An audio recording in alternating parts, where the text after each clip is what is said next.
ശാരീരികമായി ആക്രമിക്കുന്നില്ലെന്നേ ഉള്ളൂ. പക്ഷെ ഇതിലും നല്ലത് എന്താണ്? ശാരീരികമായിട്ട് നിലത്തിട്ട് ആക്രമിക്കുന്നതാണ്. ഇവരാരെങ്കിലും ആലോചിക്കാറുണ്ടോ ഈ ഇരയാക്കപ്പെട്ടവൻ എങ്ങനെ പൊതുമധ്യത്തിൽ ഇറങ്ങുമെന്ന്? അനാചാരങ്ങളെ കുറിച്ചൊക്കെ നമ്മൾ പഠിച്ചിട്ടുണ്ട്.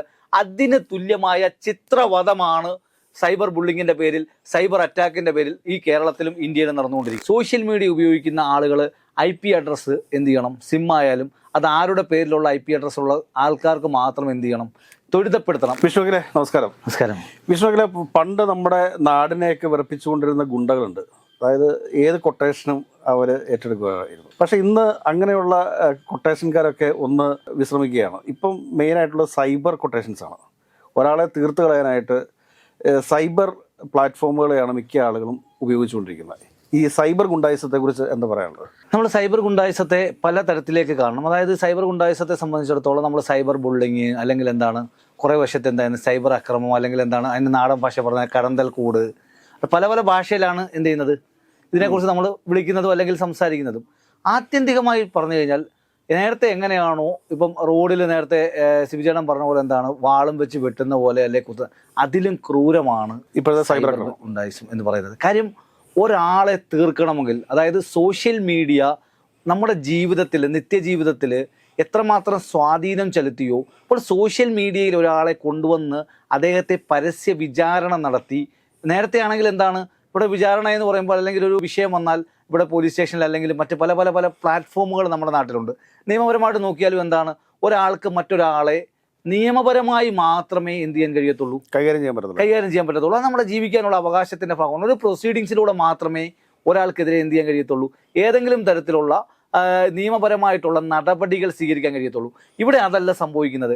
ഇവിടെ എന്ത് ചെയ്യുന്നു, അവരെ സൈബർ സ്പേസിലേക്ക് കൊണ്ടുവന്നുകൊണ്ട് കുറേ ആളുകൾ, മുഖമുള്ളവരും മുഖമില്ലാത്തവരും പ്ലാറ്റ്ഫോം ഓണാക്കിയവരും അല്ലെങ്കിൽ പ്രൊഫൈൽ ലോക്കാക്കിയവരും ഒക്കെയായി കുറേ ആളുകൾ വന്ന് വിളിച്ച് പറഞ്ഞ് ആകെ എന്ത് ചെയ്യുകയാണ്, അവരെ മാനസികമായും ശാരീരികമായി ആക്രമിക്കുന്നില്ലെന്നേ ഉള്ളൂ. പക്ഷെ ഇതിലും നല്ലത് എന്താണ്? ശാരീരികമായിട്ട് നിലത്തിട്ട് ആക്രമിക്കുന്നതാണ് നല്ലത്.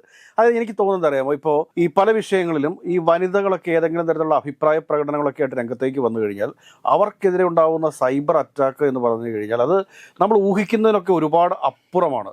അവരുടെ പേഴ്സണൽ ലൈഫിലേക്ക് കടന്നാക്രമിക്കുക എന്നൊക്കെ പറഞ്ഞു കഴിഞ്ഞാൽ ഇതിന് വേണ്ടിയിട്ട് തന്നെ ഇപ്പോൾ നമ്മുടെ പല ആളുകൾക്കും, സിനിമാ നടന്മാരായിക്കൊള്ളട്ടെ, രാഷ്ട്രീയ നേതാക്കന്മാരായിക്കൊള്ളട്ടെ, മാധ്യമ പ്രവർത്തകരായിക്കൊള്ളട്ടെ, ഇവർക്കെല്ലാം ഒരു ഫാൻ ഗ്രൂപ്പ് എന്ന പേരിൽ വലിയൊരു സൈബർ ഗുണ്ട പട ഇവരുടെ കയ്യിലുണ്ടെന്ന് എനിക്ക് തോന്നുന്നത്. അല്ല, അങ്ങനെ മാത്രമല്ല, ഞാൻ മനസ്സിലാക്കുന്നിടത്തോളം ഇങ്ങനെ കൊട്ടേഷൻ എടുക്കുന്ന കൊട്ടേഷൻ സംഘങ്ങളും ഉണ്ട്.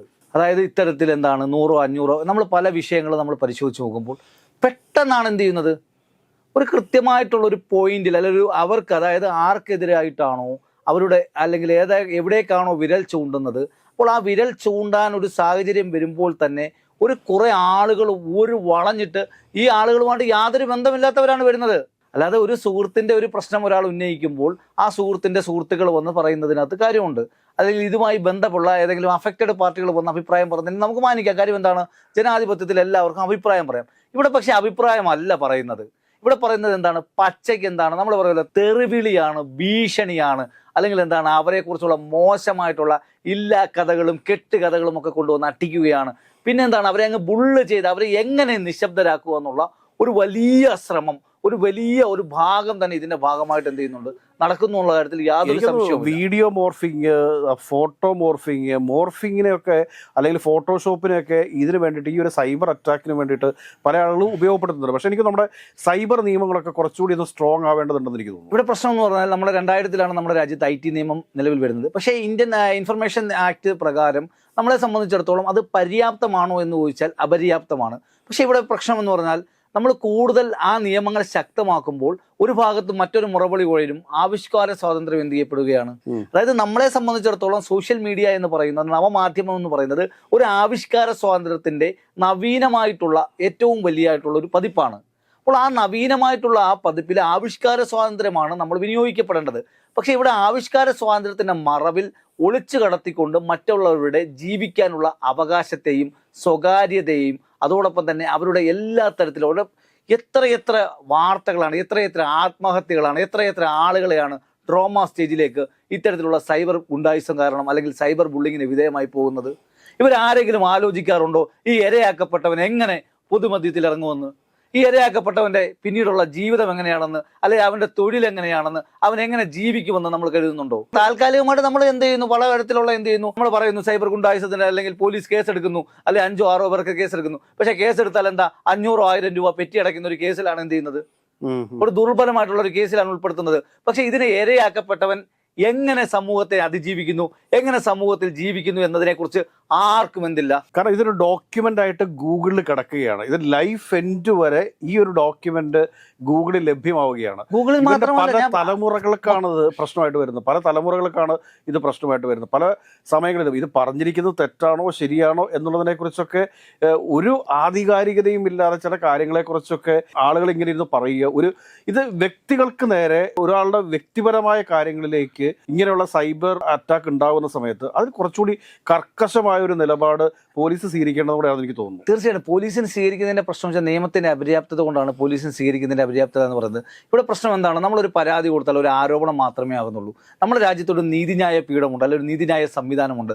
അതിലെന്തുണ്ട്, ആരോപണം നേരെ എന്താകുന്നു, ഒരു FIR രജിസ്റ്റർ ചെയ്യുന്നു, അല്ലെങ്കിൽ ആരോപണം പോലീസ് അന്വേഷിക്കുന്നു, കോടതിയിൽ റിപ്പോർട്ട് കൊടുക്കുന്നു, ചാർജ് ഷീറ്റ് കൊടുക്കുന്നു. അതിനുശേഷം കോടതി വിചാരണ നടത്തി കുറ്റക്കാരനാണോ അല്ലയോ എന്ന് ശിക്ഷിച്ചാൽ മാത്രമേ അയാൾ കുറ്റവാളിയാകത്തുള്ളൂ.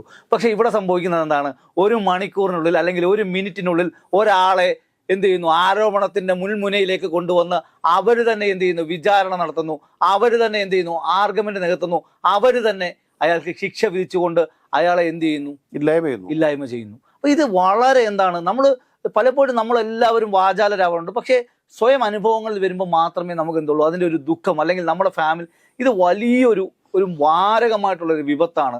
അതിനെ സംബന്ധിച്ചിടത്തോളം നമ്മൾ പലപ്പോഴും എന്ത് ചെയ്യുന്നു, ഇതിൻ്റെ അന്വേഷണങ്ങളൊക്കെ നമ്മൾ പരിശോധിക്കുമ്പോൾ, പോലീസ് പോകുമ്പോൾ ഇതിൻ്റെയൊക്കെ പ്രൊഫൈലുകളൊക്കെ ഒന്ന് വിദേശത്തുള്ള ആളുകളായിരിക്കും ഇത് ഉപയോഗിക്കുന്നത്, അല്ലെങ്കിൽ പല ഹാൻഡിൽ ചെയ്യുന്നവരെന്ന് പറഞ്ഞാൽ ഈ പറയുന്ന കൃത്യമായിട്ടുള്ള PR കോഡുകളൊന്നും തന്നെ ഇല്ലാത്തവരായിരിക്കും, കൃത്യമായിട്ടുള്ള നിയമപരമായിട്ടുള്ള രേഖകളില്ലാതെ ഈ അക്കൗണ്ടുകൾ എടുത്തിട്ടുള്ളവരായിരിക്കും. അപ്പോൾ ഇവിടെ അത് മാത്രമല്ല, ഇവിടെ മറ്റൊരു അപകടം എന്ന് പറയുന്നത്, നമ്മുടെ നാട്ടിൽ മാത്രം എന്താണ്, ആർക്കും ഇത് ഉപയോഗിക്കാമല്ലോ. ഇവിടെ കുഞ്ഞു കുട്ടികൾ മുതലാണ് എന്ത് ചെയ്യുന്നത്, സോഷ്യൽ മീഡിയ ആർക്കും ഒരു നിയന്ത്രണമില്ലല്ലോ. അപ്പൊ ആർക്കൊക്കെയാണ് സോഷ്യൽ മീഡിയ ഉപയോഗിക്കാൻ കഴിയുന്നത്, ആർക്കൊക്കെയാണ്? ഇപ്പൊ ജനാധിപത്യ രാജ്യത്ത് എല്ലാവർക്കും അഭിപ്രായം പറയാം. പക്ഷെ അഭിപ്രായം പറയുമ്പോൾ ആ അഭിപ്രായം എന്ന് പറയുന്നത് മറ്റൊരാളുടെ അവകാശത്തെ, ജീവിക്കാനുള്ള അവകാശത്തെ ചവിട്ടി മെതിക്കാനുള്ള അവകാശം ആർക്കും തന്നെ ജനാധിപത്യം നൽകുന്നില്ല. അപ്പൊ ഇവിടെ നടന്നുകൊണ്ടിരിക്കുന്നത് എന്താണ്, ഓരോരുത്തരെ എന്ത് ചെയ്യുന്നു, ഓരോ ചിത്രപഥം, പണ്ട് കാലങ്ങളിൽ നമ്മൾ കണ്ടിട്ടുണ്ട്, ചിത്രപഥത്തെക്കുറിച്ച് നമ്മൾ പുസ്തകങ്ങളിലൊക്കെ പഠിച്ചിട്ടുണ്ട്. അതായത് മുതലേ ഉള്ള കുളത്തിലേക്ക് എറിയുന്ന പോലെ, അല്ലെങ്കിൽ എന്ത് ചെയ്യുന്നു, ചിത്രപഥത്തിന് വേണ്ടി നിർത്തിക്കൊണ്ട് അവിടെ വെച്ച് തന്നെ രാജാവ് വിധി കൽപ്പിച്ച് അദ്ദേഹത്തിന്റെ തലയറുത്ത് മാറ്റുന്ന പല ലോകരാജ്യങ്ങളെക്കുറിച്ചും, അല്ലെങ്കിൽ നമ്മുടെ രാജ്യത്ത് പണ്ടുണ്ടായിരുന്ന അനാചാരങ്ങളെക്കുറിച്ചൊക്കെ നമ്മൾ പഠിച്ചിട്ടുണ്ട്. അതിന് തുല്യമായ ചിത്രവധമാണ് സൈബർ ബുള്ളിങ്ങിന്റെ പേരിൽ, സൈബർ അറ്റാക്കിന്റെ പേരിൽ ഈ കേരളത്തിലും ഇന്ത്യയിലും നടന്നുകൊണ്ടിരിക്കും. സൈബർ യോഗത്ത് ഒരുപാട് മാനസിക രോഗികളുള്ളതായിട്ട് തോന്നിയിട്ടുണ്ടോ? തീർച്ചയായിട്ടും സമൂഹമായിട്ട് യാതൊരു ബന്ധവുമില്ലാതെ, സമൂഹത്തിൽ നടക്കുന്നതിനെ കുറിച്ച് യാതൊരു അറിവുമില്ലാതെ കുറെ ആളുകൾ എന്ത് ചെയ്യുകയാണ്, ഈ സോഷ്യൽ മീഡിയയിൽ ഇരുന്ന്, ഇവന്റെയൊക്കെ വീടിന്റെ തൊട്ടടുത്ത വീട്ടിൽ ആരാണെന്ന് പോലും അറിയത്തില്ല, ഇവനൊന്നും അറിയില്ല. ഇവരൊക്കെ എന്ത് ചെയ്യുന്നു, സോഷ്യൽ മീഡിയ വന്നിരുന്നെങ്കിൽ കഥാപ്രസംഗം രചിക്കുകയാണ്.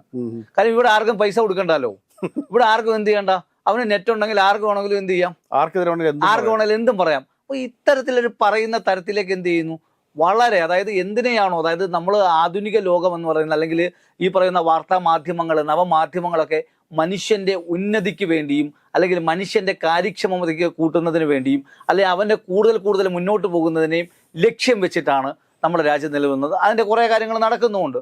കാരണം സൈബർ ലോകത്തിലൂടെ, അല്ലെങ്കിൽ സോഷ്യൽ മീഡിയയിലൂടെ വളർന്നു വന്ന ആയിരക്കണക്കിന് കലാകാരന്മാരെ നമുക്കറിയാം, ആയിരക്കണക്കിന് പ്രതിഭകൾ ഇതിലൂടെ വളർന്നു വരുന്നു. പക്ഷെ ഇതിനൊക്കെ അപവാദമായി ഇത്തരത്തിലുള്ള സൈബർ വിദഗ്ധന്മാർ എന്ന പേരിൽ സൈബർ സൈക്കോസ് ആക്ച്വലി ഏറ്റവും നല്ല ഒരു മാധ്യമ പ്രവർത്തനം നടത്താൻ പറ്റുന്ന ഒരു മേഖല കൂടിയാണ് ഈ സോഷ്യൽ മീഡിയ എന്ന് പറയുന്നത്. പക്ഷെ അതിനെ പോലും പലരും ഹൈജാക്ക് ചെയ്യുന്നുണ്ട്.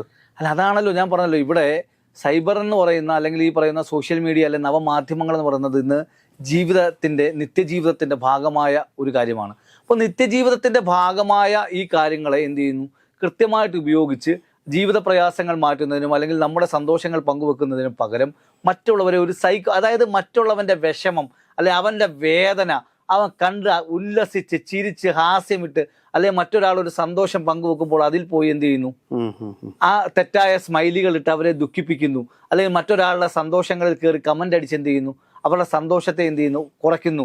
അങ്ങനെ വളരെ കുടുംബ ഫോട്ടോ ഇടുമ്പോൾ പോലും അല്ലെങ്കിൽ സ്വന്തമായിട്ടൊരു നല്ല ഫോട്ടോ ഇടുമ്പോൾ പോലും അവനെ വ്യക്തിഹത്യ ചെയ്ത് അവനെതിരെ നെഗറ്റീവ് കമന്റ് ഇടുന്ന ആളുകൾ അവരെ സംബന്ധിച്ചിടത്തോളം ഒരു ആഘോഷമാണ്. അവരെ സംബന്ധിച്ചിടത്തോളം ഇങ്ങനെയുള്ളവരൊക്കെ നാട്ടിലിറങ്ങി എന്തായിരിക്കും അവസ്ഥ? ദുരന്തം ആയിരിക്കും. അവരുടെ വേറെ ദുരന്തം എന്ന് മാത്രമേ പറയാനുള്ളൂ. തീർച്ചയായിട്ടും എനിക്ക് തോന്നുന്നു അവസരമായിട്ട് നമുക്ക് പറയാനുള്ളത് ഇതിനകത്ത് ഈ സൈബർ സെക്യൂരിറ്റി, സൈബർ ഇടങ്ങളിൽ ഇതുപോലെ ഗുണ്ടായിസം നടത്തുന്ന ആളുകൾക്കെതിരെ ശക്തമായ നിയമനിർമ്മാണം നമ്മുടെ രാജ്യത്ത് വേണ്ടതല്ലേ? തീർച്ചയായും ശക്തമായ നിയമനിർമ്മാണം. അതായത് ഇപ്പോഴുള്ള നിയമം എന്ന് പറയുന്നത് തീർത്തും അപര്യാപ്തമാണ്. ഇപ്പോഴുള്ള നിയമത്തെ ആരും പേടിക്കുന്നില്ല, ഭയക്കുന്നില്ല. അതിനോടുപരിയാണ് സൈബർ സെക്യൂരിറ്റിയുടെ ഭാഗമായി ആർക്കൊക്കെയാണ് സോഷ്യൽ മീഡിയ ഉപയോഗിക്കുന്ന ആളുകൾ IP അഡ്രസ്സ് എന്ത് ചെയ്യണം, സിം ആയാലും അത് ആരുടെ പേരിലുള്ള IP അഡ്രസ്സ് ഉള്ള ആൾക്കാർക്ക് മാത്രം എന്ത് ചെയ്യണം, ത്വരിതപ്പെടുത്തണം. അങ്ങനെയാണെങ്കിൽ ഒരു പരിധി വരെ എന്ത് ചെയ്യും ഈ കാര്യങ്ങൾ. ഇവിടെ ആർക്ക് വേണമെങ്കിലും ഒരു മെയിൽ ക്രിയേറ്റ് ചെയ്യാം, ആർക്ക് വേണമെങ്കിലും ഒരു നമ്പർ പർച്ചേസ് ചെയ്ത് എന്ത് ചെയ്യാൻ കഴിയും, സോഷ്യൽ മീഡിയ അല്ലെങ്കിൽ അക്കൗണ്ട് ഓപ്പൺ ചെയ്യാൻ പറ്റുന്ന ഒരു സാഹചര്യമുണ്ട്. ഇത് അപകടകരമാണ്. അതിനൊക്കെ എന്ത് ചെയ്യണം, അറുതി വരുത്തിക്കൊണ്ട് ഒരു കൃത്യമായിട്ടുള്ള നിയമത്തിന് അതിൽ നിന്നുകൊണ്ട് IP അഡ്രസ്സ് ഉണ്ടെങ്കിൽ അവന് പേടി വരും. തീർച്ചയായിട്ടും. കാര്യം അവൻ്റെ വീട്ടിലേക്ക് പോലീസ് വരുമെന്ന് അവന് ഉറപ്പ് വരും. കാര്യം ഇന്ന് നമുക്കറിയാം, നമ്മൾ സിമ്മിന്റെ നിയമങ്ങൾ കർശനമാക്കിയപ്പോൾ ഇപ്പോൾ പലരും ഫോൺ വിളിച്ച് ചീത്ത വിളിക്കാൻ പേടിക്കുന്നുണ്ട്. തീർച്ചയായിട്ടും. കാരണം എന്താണ്, അവന്റെ IP അഡ്രസ്സിൽ ഏകദേശം അല്ലെങ്കിൽ അവന്റെ ഭാഗത്തുള്ളവർ തന്നെ അടുത്ത് വരുന്ന ഒരു അവസ്ഥ ഉണ്ടാകുന്നുണ്ട്. ഇപ്പൊ പലരും എടുക്കുന്നത് സിം എടുക്കുന്നത് ബംഗാളികളുടെ പേരില്ല. ബംഗാളികളുടെ പേരിൽ എടുത്താൽ പോലും എന്ത് ചെയ്യാൻ കഴിയുന്നുണ്ട്, കൃത്യമായിട്ട് പോലീസിന് ട്രേസ് ചെയ്യാൻ വരാൻ പറ്റുന്നുണ്ട്. കാര്യം എന്താണ്, ആധാർ കാർഡും അല്ലെങ്കിൽ എന്താണ് അവരുടെ ഫിംഗറിങ്ങും കാര്യങ്ങളും എല്ലാം തന്നെയും IP അഡ്രസ്സ് കൃത്യമായിട്ടാണ് എന്ത് ചെയ്യുന്നത്, കാര്യങ്ങൾ പോകുന്നത്. അപ്പോൾ അതേ ഒരു സാഹചര്യം ഈ ഒരു കാര്യത്തിലൂടെ ഉൾപ്പെടുത്തുന്നതായിരിക്കും ഇതിന് ഏറ്റവും അഭികാമ്യം എന്ന് പറയുന്നത്.